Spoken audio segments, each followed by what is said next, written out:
मैं नवीन राव, युवा का प्रदेश का कार्यालय सचिव, जननायक जनता पार्टी, हरियाणा प्रदेश। जब लोकसभा के चुनाव नज़दीक आए, सीट शेयरिंग के ऊपर जब दोनों पार्टियों की बात हुई,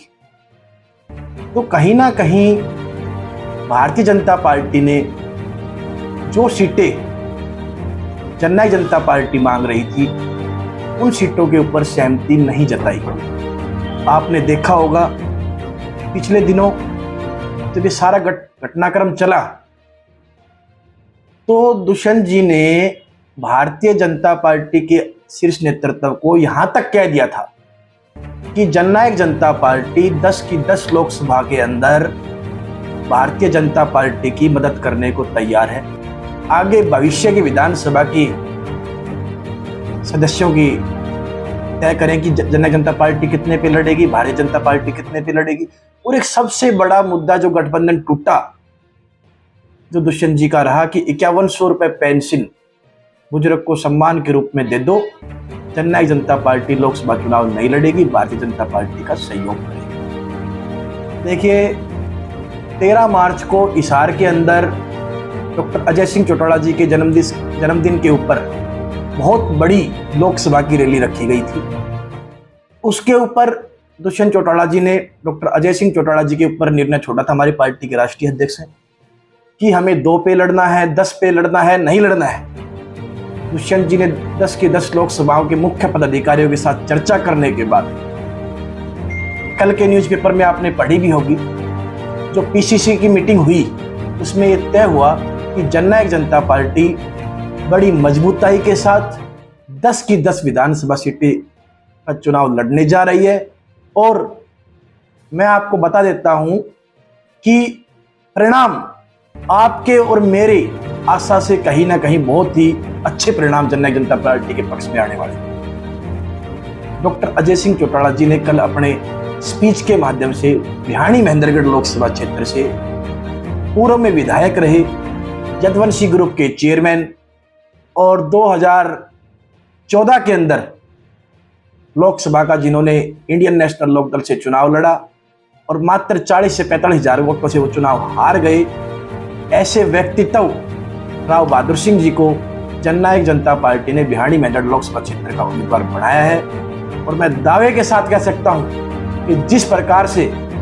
डॉक्टर अजय सिंह चौटाला जी ने पहली सीट, पहला कैंडिडेट राव बहादुर सिंह जी को बनाया है,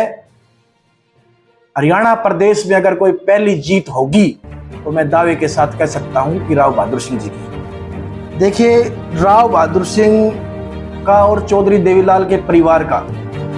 बहुत पुराना नाता है। परिस्थितियां आई, पार्टी के 2 भाग हुए, विभाजन हुए, उसके बाद कहीं ना कहीं राव बहादुर सिंह जी कांग्रेस पार्टी और चौधरी भूपेंद्र सिंह हुड्डा के पास चले गए। लेकिन जिस तरह से राव बहादुर सिंह जी ने भी आपके प्रेस को बताया कि 7 से 8 साल में जिस तरह से भूपेंद्र सिंह हुड्डा ने राव बहादुर सिंह जी का मिस यूज किया, राव बहादुर सिंह जी को यूज करने के बाद जैसे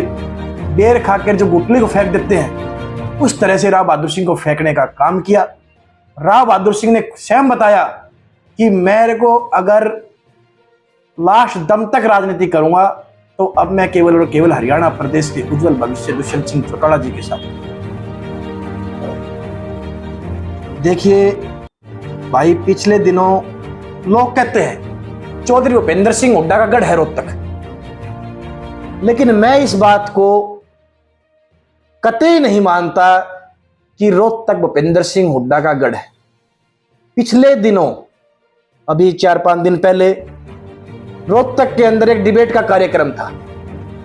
उस डिबेट के कार्यक्रम के अंदर आपके NH1 न्यूज का कार्यक्रम था और जननायक जनता पार्टी की तरफ से दुष्यंत चौटाला जी के हनुमान कहूं या युवाओं की बुलंद आवाज कहूं, बड़े भाई रविंद्र सागवान जी ने उस डिबेट के अंदर हिस्सा लिया। अति शोक्ति की बात है, अचंभे की बात है कि रोहतक जो भूपेंद्र सिंह हुड्डा का गढ़ कहते हैं लोग, उसमें केवल और केवल दुष्यंत चौटाला जिंदाबाद के नारे गूंजे। सिंगल बात बाइट वो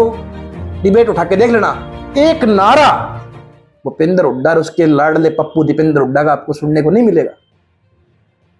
ये जोश रोहतक लोकसभा में भी दुष्यंत जी के प्रति अगर किसी ने जगाने का काम किया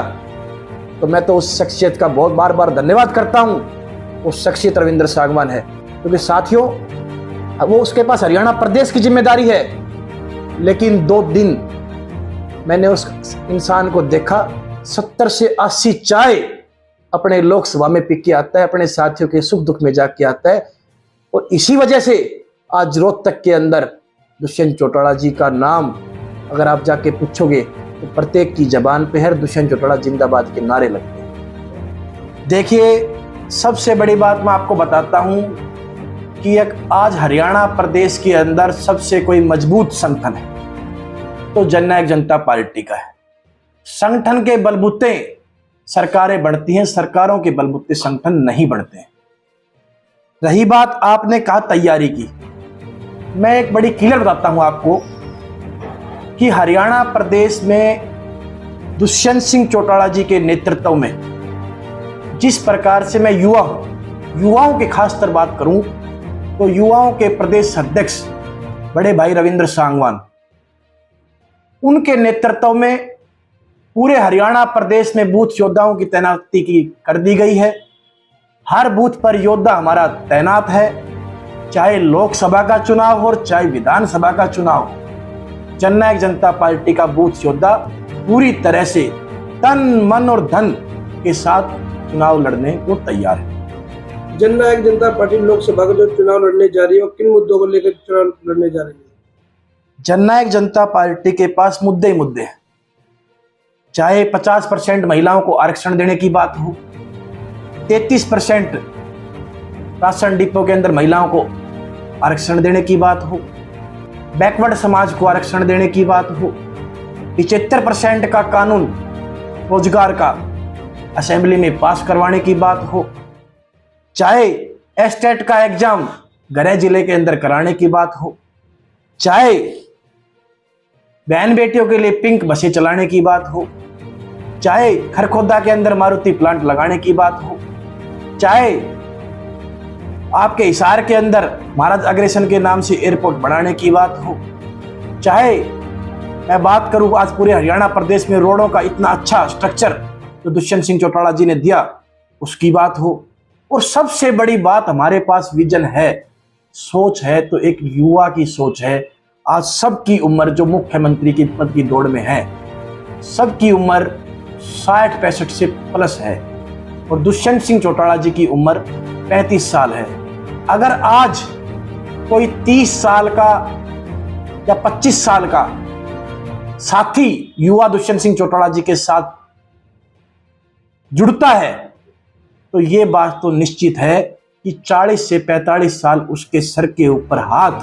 हरियाणा के बब्बर शेर दुष्यंत सिंह चौटाला जी का रहेगा। इससे बड़ा कोई विजन नहीं हो सकता। मांगे तो हमने सारी बनवा ली,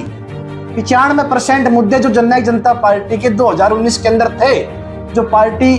बनी जींद के अंदर जो दुष्यंत जी ने घोषणा पत्र पढ़ा था, उसके 95% मुद्दे दुष्यंत चौटाला जी ने 10 सीटें रहते हुए मनवाने का काम किया। एक मांग हमारी जरूर रही कि 5100 रुपए हम पेंशन नहीं कर सके, और गठबंधन टूटने का भी मुख्य कारण यही रहा कि 5100 रुपए बुजुर्ग को सम्मान दो। और ये बात मैं आपको दावे के साथ कह सकता हूं, 100 रुपए की पेंशन